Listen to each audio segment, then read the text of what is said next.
تو نہ ہوتا تو پھر میں دیکھتا کہ یہ ابو جہل کیسے ہوتا، یہ ابو لہب کیسے ہوتا، یہ عتبہ مکار کیسے ہوتا۔ اتنے بڑے بڑوں پر بھی اللہ نے رحمت کی ہے تو محبوب کی خاطر کی ہے۔ بخاری شریف کی حدیث ہے، حضرت عباس نبی پاک صلی اللہ علیہ وسلم کے چچا ہیں، حضرت انہوں نے خواب دیکھا، خواب میں ابو لہب کو دیکھا، خواب میں ابو لہب کو دیکھا، پوچھا کیا حال ہے؟ یہ بخاری کی حدیث ہے، میں یہ آپ کو کہہ رہا ہوں، واقعہ آپ نے سنا ہوگا لیکن اس پر جو حوالہ جاتے ہیں وہ میں آپ کو بتانا لگا ہوں۔ اگر کوئی کہے نا کہ میلاد کہاں ہے، جس کے علاوہ تم کسی کو مانتے نہیں ہو وہی ہے۔ تو ویسے عجیب بات یہ ہے کہ بخاری شاگرد ہیں عبد الرزاق، مصنف عبد الرزاق کے، عبد الرزاق کے یہ شاگرد ہیں، یعنی عبد الرزاق وہ محدث ہے جو امام بخاری کا دادا استاد ہے، اور وہ عبد الرزاق حدیث نور کا راوی ہے کہ اللہ نے سب سے پہلے اپنے پیارے کے نور کو پیدا کیا اور پھر جس کو بھی پیدا کیا اسی نور سے پیدا کیا۔ پوتے کی بات مانتے ہیں، دادا کی نہیں۔ اگر امام بخاری کی حدیث صحیح ہے تو پھر جس سے امام بخاری نے حدیث لی اس کی صحیح کیوں نہیں؟ انصاف کا یہ معیار تو نہیں کہ شاگرد ٹھیک ہے، دادا استاد جو ہے اس میں ذوق ہو گیا، اس کی حدیث ضعیف ہو گئی، موضوع ہو گئی، من گھڑت ہو گئی۔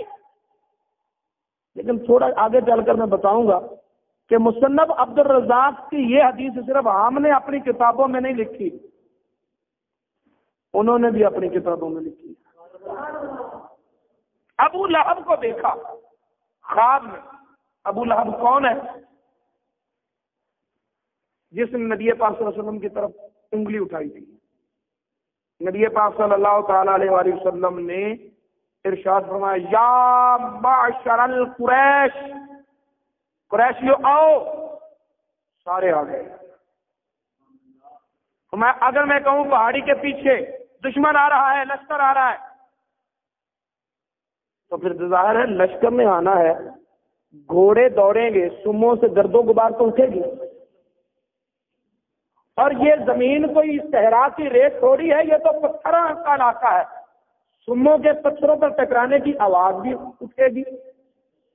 جب لشکر آ رہا ہے، کوئی تجارتی قافلہ تو نہیں آ رہا اونٹوں پر، لشکر گھوڑوں پہ آ رہا ہے، تو پھر ان کے ترکش میں تیر بھی ہوں گے، ان کی میان میں تلوار بھی ہوگی، ان کی کمر پر بندھی ہوئی ڈھال بھی ہوگی، ان کے ساتھ لٹکا ہوا نیزہ بھی ہوگا۔ جب گھوڑے توڑیں گے تو کیا ان لوہے کے اوزاروں کی آواز نہ ہوگی؟ لیکن انہوں نے کہا محمد صلی اللہ علیہ وسلم تو سچا اتنا ہے کہ ہمیں اڑتا ہوا غبار دکھائی دے گا نہ، ہمیں گھوڑوں کے سموں کی تاب سنائی دے گا نہ، ہمیں اسلحہ کی چھنکار سنائی دے گا نہ دے۔ جب تو کہے گا کہ پہاڑی کے پیچھے لشکر آ رہا ہے تو ہم مان جائیں گے کہ لشکر آ رہا ہے، کیونکہ تو سچا اتنا ہے۔ 40 سال ہو گئے ہیں کبھی تیری زبان سے جھوٹ سنا نہیں۔ سچائی ہو تو ایسی، توجہ ہے تو ذرا بول دو، سچائی ہو تو ایسی مانیں گے۔ فرمایا اگر مجھے اتنا سچا مانتے ہو نا تو پھر میں اسی سچی زبان سے کہہ رہا ہوں کہ اللہ کے سوا کوئی معبود نہیں۔ ان لات و عزا کو اللہ کے گھر سے نکال دو، حبل کو اللہ کے گھر سے نکال دو، یہ اللہ کے گھر سے اللہ کے دشمنوں بتوں کو نکال دو۔ سارے چھوڑ کے چلے گئے۔ اس مجمع میں ایک ابو لہب نے انگلی اٹھائی اور وہ لفظ بولا، اس لفظ کو ادا کرنے کے لیے کسی ایمان والے کی زبان اجازت نہیں دے گی، اور کہا کہ اس لیے تو نے ہمیں بلایا تھا۔ جب ابو لہب نے یہ کہا نا تو پھر رب تعالیٰ نے فرمایا محبوب تو نے نہیں کہنا، میں بولوں گا۔ تو میں تبت یدا ابی لہب و تب، انگلی اٹھانے والے انگلی نہیں، تیرا ہاتھ ٹوٹے، ایک نہیں دونوں ٹوٹے۔ اور پھر فرمایا بس تب، صرف ہاتھ کیوں ٹوٹے، تو سارے کا سارا تباہ و برباد ہو جائے گا، سارے کا سارا تباہ ہو۔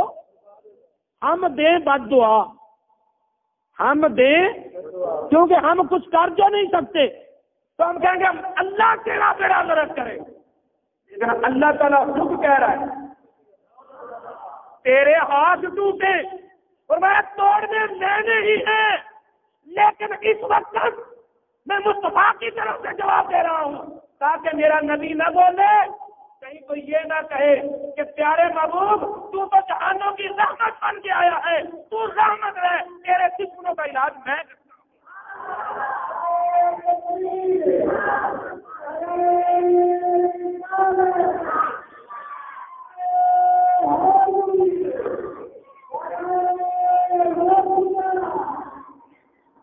اب مجھے یہ بتائیں، جب قرآن میں آ جائے اور خدا کہہ دے ابو لہب تو تباہ و برباد ہو جائے، جس کے مطلب قرآن، اس کے لیے کوئی بخشش کی گنجائش ہے؟ کیونکہ ان اللہ لا یخلف المیعاد، اللہ وعدہ خلافی نہیں کرتا، جو کہہ دیا وہ ہو گیا، اس کے لیے کوئی گنجائش۔ اور یہ بات ذہن میں رکھیے گا، یہ جو میں بیان کر رہا ہوں نا استدلال، یہ میرا نہیں ہے، یہ پتہ کس کا ہے؟ محمد بن عبد الوہاب نجدی کے بیٹے عبداللہ کا۔ میلاد سے روکنے والوں کا جو سب سے بڑا ہے نا، جو نجد میں ہوا تھا، جس کو احادیث کی روشنی میں شیطان کا سینگ بھی کہا جاتا ہے، کیونکہ نجد والے نے کہا تھا نا، اللہ تعالیٰ نبی پاک نے دعا کی تھی یمن کے لیے، یا اللہ یمن میں رحمت فرما، تو ایک نجد والا بولا، فرمایا حضور ہمارے نجد کے لیے بھی دعا کرو، آپ نے بولا یا اللہ نجد میں یمن میں رحمت فرما، پھر عرض کی حضور ہمارے نجد کے لیے بھی دعا کریں، آپ نے بولا یا اللہ یمن میں رحمت فرما، تیسری مرتبہ پھر کہنے لگا یا رسول اللہ ہمارے نجد کے لیے دعا فرمائے، تو آپ نے فرمایا وہاں شیطان کا سینگ ہوگا۔ پتہ چلا محبوب جانتے ہیں کس کے لیے دعا کرنی ہے، کس کے لیے۔ وہ جب سینگ ہوا تو اس کے بیٹے عبداللہ بن محمد بن عبد الوہاب، اس نے کہا میلاد کے بارے میں، انہوں نے کہا دیکھو نا وہ کافر جس کے متعلق قرآن کہتا ہے تبت یدا ابی لہب و تب، اس کو دیکھا حضرت عباس نے خواب میں، کہا کیا حال ہے، یہ بخاری پڑھ رہا ہوں، اب بخاری پڑھ رہا ہوں، تو حضرت عباس کو ابو لہب نے کہا کوئی حال نہیں۔ بچوں آپ بھی سمجھیں پلیز، ماحول کو ڈسٹرب نہ کریں، ہو سکتا ہے کہ آپ لوگوں میں سے ہی کوئی کل کا ستارہ ہو، آپ ہماری محفل کا پورا حصہ ہیں، ہم آپ کو نظر انداز نہیں کر رہے، آپ ہی ہمیں نظر انداز نہ کریں۔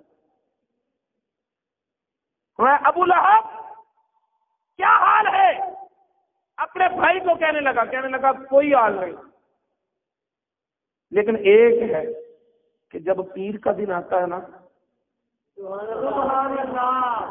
تو میری انگلی اور انگوٹھے کے درمیان سے ایک چشمہ جاری ہوتا ہے، وہ جام مجھے پلایا جاتا ہے، اس کو پیتا ہوں تو میرا سارے عذاب کی تکلیف مجھے بھول جاتی ہے۔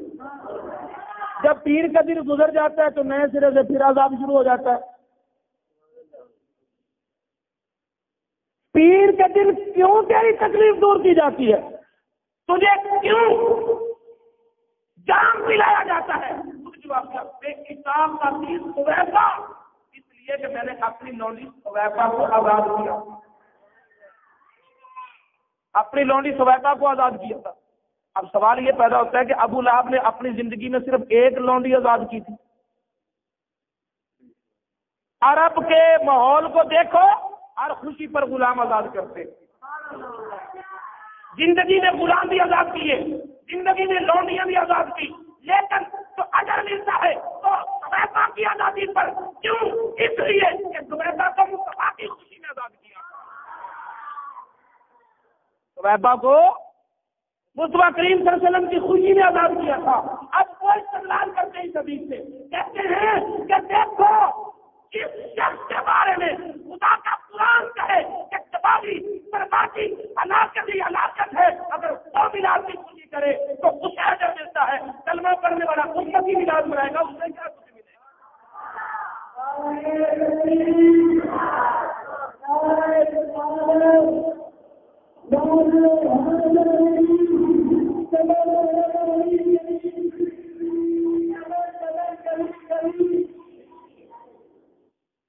جو ہے پتہ یہ چلا کہ رب تعالیٰ فرما رہا ہے کہ محبوب انکا بأعیننا، تو ہماری نگاہوں میں ہے.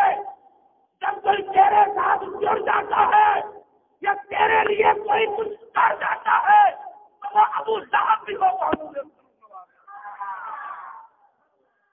ہماری نظروں میں تو ہے، ہماری نظروں میں تو ہے. دیکھو نا، حضرت ابراہیم علیہ السلام کو آگ میں ڈالا گیا، آگ ٹھنڈی ہو گئی، گلزار ہو گئی. آگ نے حضرت ابراہیم علیہ السلام کے وجود کو نہیں جلایا. رسیوں کو تو جلا دیا لیکن لباس تو پھر بھی سلامت رہا. آگ تو ابراہیم علیہ السلام کے لیے ٹھنڈی ہوئی تھی. اللہ تعالیٰ نے بھی یہی کہا تھا، یا نارو کونی بردم و سلامن علی ابراہیم، اے آگ ابراہیم کے لیے ٹھنڈی اور سلامتی والی ہو جا. لباس کے لیے تو نہیں کہا تھا، جوتوں کے لیے تو نہیں کہا تھا، لیکن کیونکہ یار کے ساتھ جڑے ہوئے تھے نا تو آگ نے پھر انہیں بھی نہیں جلایا. فرمایا انکا بأعیننا، تو ہماری نظروں میں ہے، جو تیرے ساتھ جڑ جائے گا وہ بھی ہماری نظروں میں.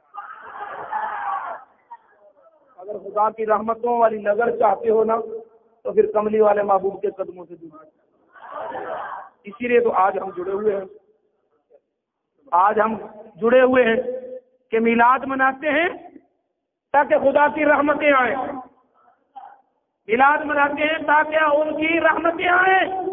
خدا کی نگاہ رحمت محبوب پر ہے، جو محبوب کے ساتھ ہوگا، محبوب کے ذکر میں ہوگا، محبوب کی خاطر ہوگا، رحمتوں کا حصہ اسے بھی ملے گا پر ملتا ہے. حضرت شاہ ولی اللہ محدث دہلوی، یہ دہلی کے محدث ہوئے ہیں ولی اللہ. ان کے والد گرامی کا نام ہے شاہ عبد الرحیم.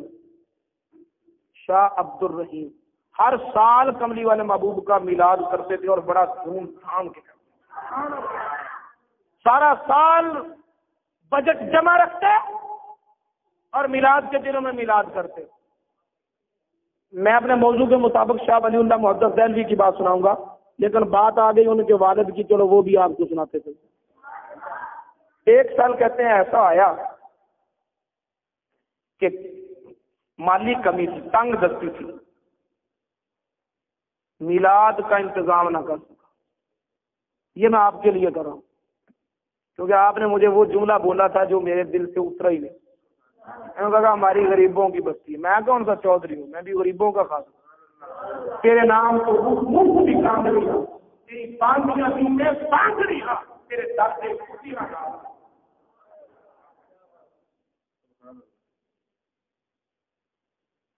سارا سال گزر گیا، حالات تنگ ہیں، جیب خرچ ہے نہیں، فکر یہ ہے کہ میلاد کیسے منائیں. ذہن میں آیا یار ناغا تو نہ ہو، کچھ نہیں کر سکتے.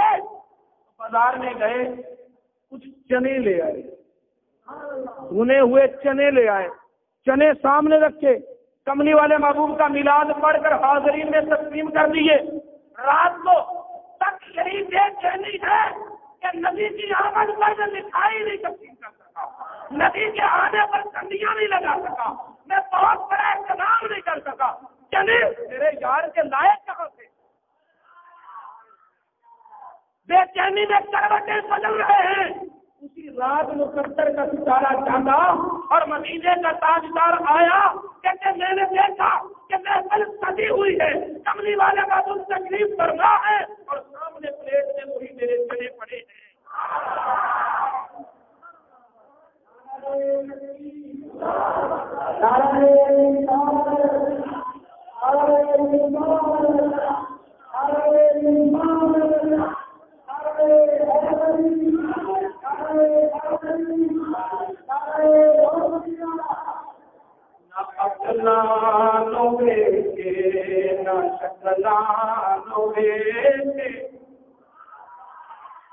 کلانو بیٹے نا شکلانو بیٹے سے سونا بیٹتا فرما پرداریان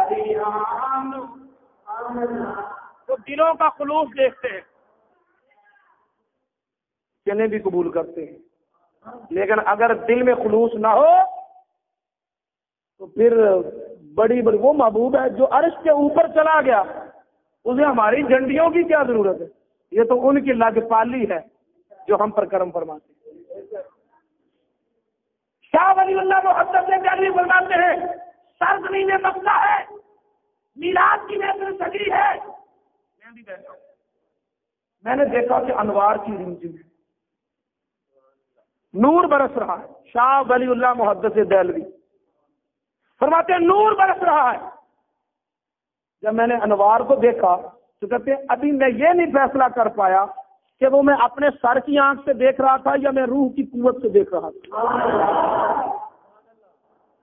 سر کی آنکھ سے دیکھ رہا تھا یا روح کی طاقت سے دیکھ رہا تھا، لیکن دیکھ رہا تھا کہ انوار برس رہے ہیں۔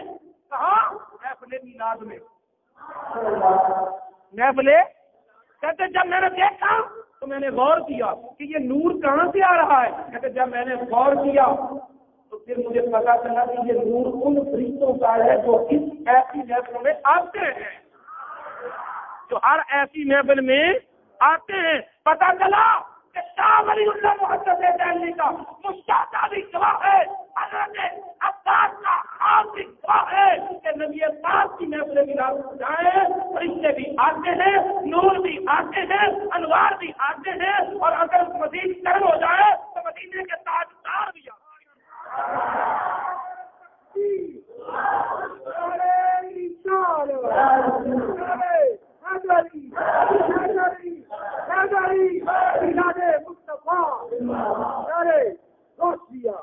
بڑی آپ کی توجہ چاہوں گا، کہتے ہیں اچھا تم کہتے ہو ہماری محفل میلاد میں سرکار آتے ہیں؟ ہمارا عقیدہ ہے محبوب کی محفل کو محبوب سجاتے ہیں، آتے ہیں وہی جن کو سرکار بلاتے ہیں۔ تم کہتے ہو محبوب نہیں آتے، ہم تو کہتے ہیں محبوب بھی آتے ہیں، اور جو محفل میں آتے ہیں وہ آتے بھی وہی ہیں جو بلائے جاتے ہیں۔ ہر ایک کی قسمت میں کہاں تیری گدائی، یہ کیا کہتے ہیں کہ یہ قسمت کے سودے ہوتے ہیں، آتے ہیں نظر سے آتے، کیا کہتے ہیں بھائی ہم کہتے ہیں ہمیں تو محسوس ہوتے ہیں، اگر نگاہ ٹھیک ہو تو نظر بھی آتے ہیں۔ دیکھو شاہ ولی اللہ محدث دہلوی تو نظر نہیں آئے۔ جب یہ فتنہ اٹھا تھا نا، میلاد میں کھڑے ہو کر صلاۃ و سلام کیوں پڑھتے ہو، نبی کے لیے قیام کیوں کرتے ہو، میلاد میں اس طرح یہ کیوں کرتے ہو، یہ کیوں کرتے ہو، وہ کیوں کرتے ہو، جب یہ سلسلہ چلا نا تو چونکہ ان سب کا پیر و مرشد حاجی امداد اللہ مہاجر مکی ہے، انہوں نے سب نے سوال لکھ کر حاجی امداد اللہ مہاجر مکی کی طرف بھیج کہ آپ کے جو مرید ہیں وہ اس طرح کی چیزیں گوئیاں کر رہے ہیں، کوئی کہتا ہے جائز ہے، کوئی کہتا ہے ناجائز ہے، آپ بتائیں کیا ہے؟ 7 مسئلے لکھ کر بھیجے۔ حاجی امداد اللہ مہاجر مکی نے 7 کے جواب لکھے، اور اس رسالے کا نام فیصلہ 7 مسئلہ، آج بھی وہ رسالہ میسر ہے۔ کیا نام اس کا؟ فیصلہ 7 مسئلہ، یعنی 7 مسئلوں کا فیصلہ۔ اس میں جب یہ میلاد والا مسئلہ آیا نا تو حاجی امداد اللہ مہاجر مکی لکھتے ہیں کہ نبی پاک صلی اللہ تعالی علیہ وسلم چاہیں تو اپنے محفل سجانے والوں کی محفل میں آ بھی، اور پھر کہتے ہیں فقیر کا یہ مشرب ہے، فقیر کا یہ مشرب ہے کہ جب کہیں ایسی محفل میسر آئے تو میں اس محفل میں شامل بھی ہوتا ہوں، کھڑے ہو کر ادب کے ساتھ ہاتھ باندھ کر درود و سلام بھی پڑھتا ہوں، اور جب میں درود و سلام پڑھتا ہوں تو میں اپنے دل میں محبوب کی عزت بھی۔ اب تو اختلاف نہیں ہونا چاہیے تھا، اب تو مٹ جانا چاہیے تھا، لیکن نہیں مٹا۔ تو تو سنو محبوب آتے ہیں لیکن ہر ایک کو نظر نہیں آتے. دیکھو ہجرت کی رات، ہجرت کی نبی پاک صلی اللہ علیہ وسلم کی ذات ہے، اور پورے گھر کو ان شریر عناصر نے گھیرا ہوا ہے جنہوں نے فیصلہ کیا تھا کہ آج کی صبح نہیں کرنے دیں گے. آج کی صبح ننگی تلواریں چمک رہی ہیں. پورے قریش کے تمام تر قبیلوں کے گنے چنے افراد نے گھر کو گھیرا ہوا ہے. اگر آپ کی توجہ میری طرف ہے تو ذرا پیار سے بولو. آج کی رات ہی اللہ تعالیٰ نے حکم دے دیا کہ محبوب چلو آج مکہ کو چھوڑ کر مدینہ. پہلے حکم نہیں دیا جب جا سکتے تھے، اب حکم دیا جب دشمنوں نے گھیر لیا. محبوب آج نکلو گھر سے. اب نبی پاک صلی اللہ علیہ وسلم کو ہجرت کا حکم ہوا. ابھی تو نہیں جا سکتے کیونکہ آپ کے پاس امانتیں ہیں، کسی امین کی ضرورت ہے، کچھ صداقتیں ہیں، سچائیاں ہیں، پیغامات ہیں، صدیق کی ضرورت ہے، کچھ وصیتیں ہیں، کسی وصی کی ضرورت ہے. تو پھر ایسی ذات کی ضرورت ہے جن میں یہ ساریاں خوبیاں ہوں. ایسی ذات کی ضرورت ہے جس میں یہ ساری خوبیاں. اب نبی کی نگاہ نے جب انتخاب کیا تو کس کا؟ کہا علی میں نے جانا ہے، تو نے رہنا ہے. پتا چلا کہ نبی کی نگاہ نے بھی انتخاب کیا تو علی کا، علی کی وہ ذات ہے جو وصیوں میں وصی بھی ہے، صدیقوں میں صدیق بھی ہے، ولیوں میں ولی بھی ہے، اور امینوں میں امین بھی ہے. میں جا رہا ہوں، تو اٹھنا، صبح اٹھنا، فلاں فلاں فلاں کی امانتیں لوٹانا، فلاں فلاں فلاں کو یہ پیغام دے دینا، فلاں فلاں کی وصیتیں ہیں انہیں پہنچا دینا، اور پھر ہمارے پیچھے مدینے میں آ جانا. اب یہ بستر موت ہے، یہ بستر حضرت علی فرماتے ہیں آج کی رات مجھے بڑی چین کی نیند، کبھی چین کی نیند نہیں سویا تھا جتنی چین کی نیند آج کی رات ہے. چاروں طرف موت ہے، علی کہتے ہیں آج مجھے بڑی چین کی نیند آئی. اس بے چینی کی ایک ہی وجہ ہوتی ہے کہ نہ جانے موت کب اور کس حال میں آ جائے. اللہ والوں کو بے چینی، سب سے بڑی بے چینی اسی بات کی ہوتی ہے، اس لیے وہ اپنی ہر حالت کی حفاظت کرتے ہیں کہیں کسی بری حالت میں موت نہ آ جائے. موت کا ایک دن معین ہے. نیند کیوں رات بھر نہیں آتی؟ نیند اس لیے رات بھر نہیں آتی کہ یا اللہ جب بھی موت آئے تو میں اچھی حالت میں ہوں. علی کہتے ہیں آج مجھے بڑی چین کی نیند آئی. کیوں؟ اس لیے کہ ہر رات جب سوتا تھا بے چینی یہ ہوتی تھی کہ کہیں سوتے سوتے حضرت میں نہ مر جاؤں. لیکن آج نبی نے کہا علی میرے بستر پہ لیٹ جا، صبح اٹھنا، صبح اٹھنا، امن سے لوٹانا، پیغام دینا، پھر آنا. علی کہتے ہیں آج میں چین سے سویا. کیوں؟ اس لیے کہ موت کسی بھی حالت میں کسی بھی رات آ سکتی ہے، لیکن علی آج نہیں آ سکتی کیونکہ نبی نے کہہ دیا صبح اٹھنا.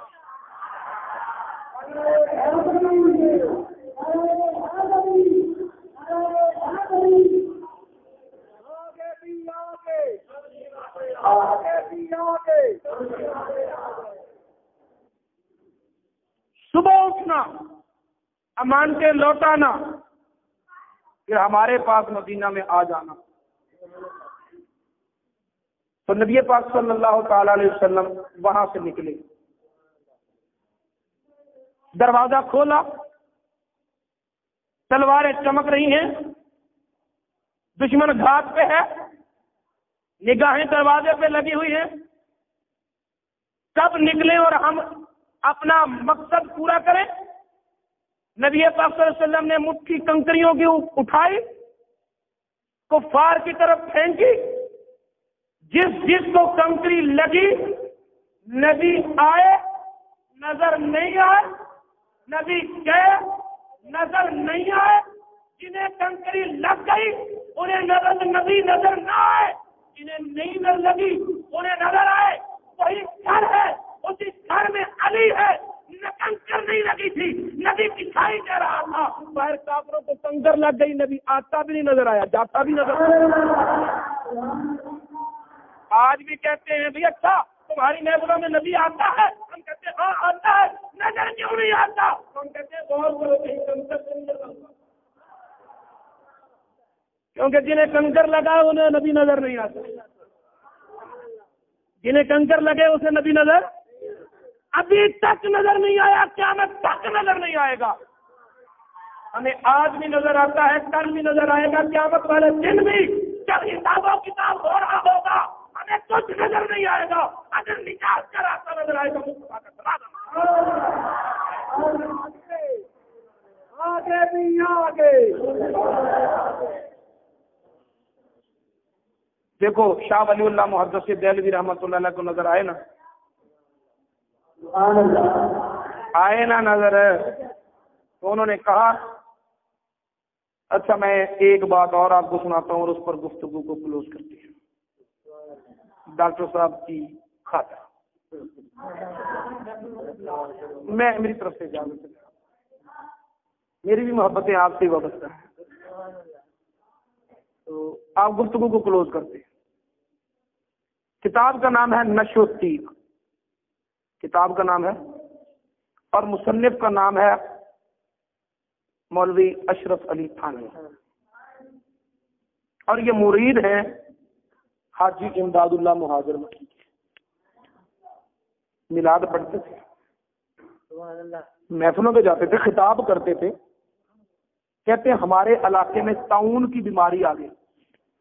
اب طاعون کا مرض کتنا جان لیوا ہے، یہ پاکستان بننے سے پہلے نا اس ہندوستان میں آیا تھا، ایک دن میں کچھ 70 جنازے ایک بستی سے اٹھتے تھے۔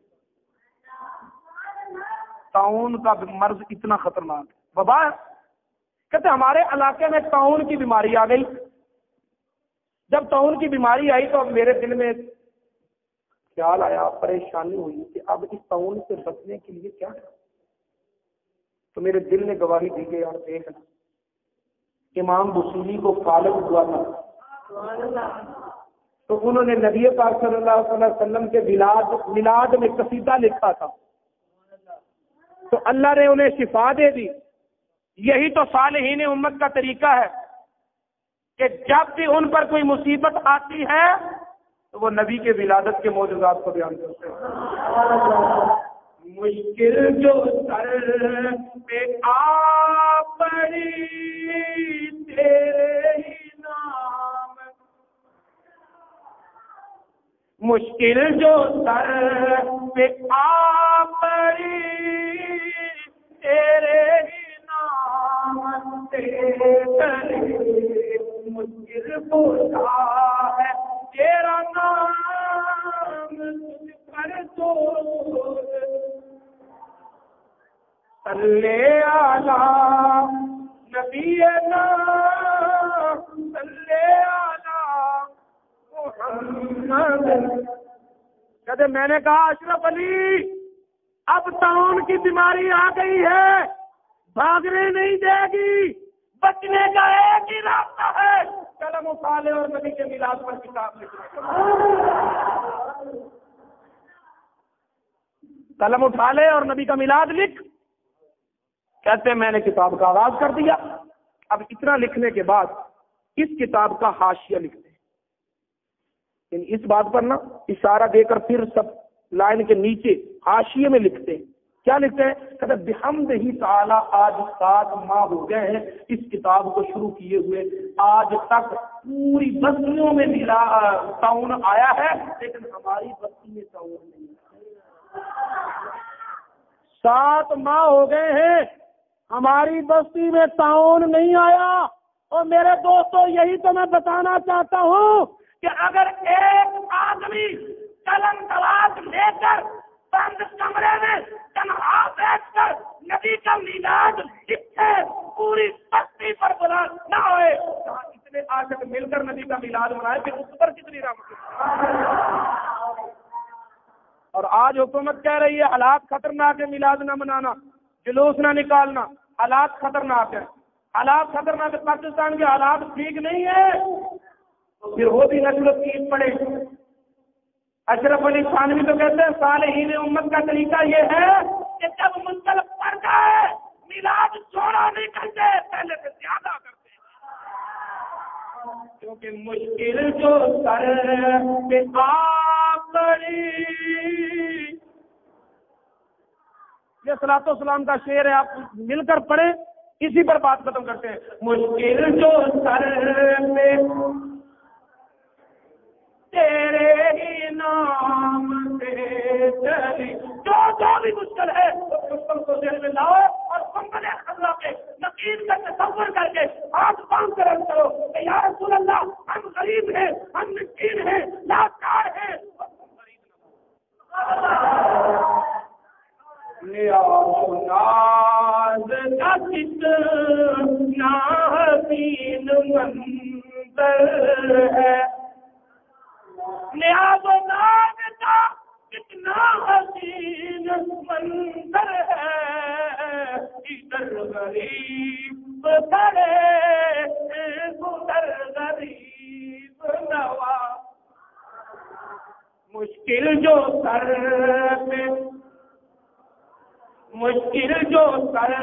پہ آ پڑی تیرے ہی نام، یا رسول اللہ کیا سردی عام ہو گئی، پاکستان کے حالات بگڑ گئے، مولا ہمارے گھروں میں ہمیں حفاظت نہ رہی، مشکل جو سر، کہاں جائیں کدھر جائیں، کس کے آگے روئے، یا رسول اللہ مشکل جو سر پہ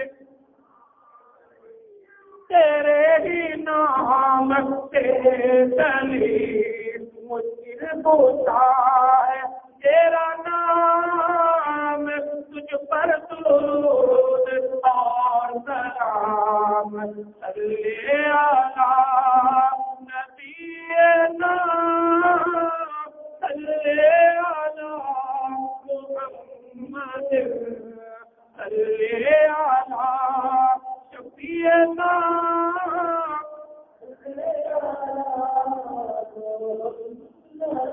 وما علینا مولاي صل وسلم دائما أبدا على حبيبك خير الخلق كلهم